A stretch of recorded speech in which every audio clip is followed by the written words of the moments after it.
La fermeture de cette ambassade américaine a débuté hier et ne prendra fin que ce samedi prochain.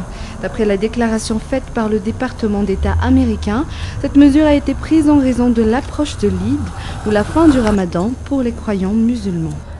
Depuis 4 ans, les menaces terroristes ne sont plus crédibles, explique ce haut responsable de la sécurité.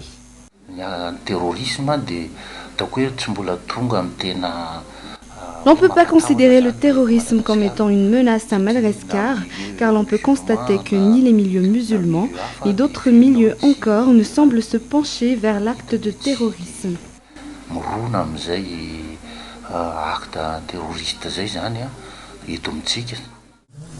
Si avant la Grande Île aurait servi de lieu de passage pour les djihadistes, ce ne serait plus le cas actuellement. Toujours selon les explications du directeur général de la police nationale, il s'agit surtout pour les Américains d'éviter que les attaques terroristes perpétrées contre les ambassades américaines de Kenya et de Tanzanie ne se reproduisent plus. D'où cette mesure de précaution.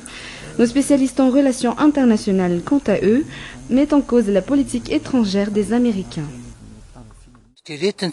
Ils pensent sans doute que nous sommes sur le point de réagir, c'est pour cela qu'ils l'ont fait en premier. Ils veulent donner l'impression selon laquelle Madagascar est un pays en désordre où des actes de terrorisme peuvent être identifiés. Pour moi, c'est une mascarade. À part la fermeture provisoire de l'ambassade américaine ici à N'Djamena, la sécurité y est également renforcée.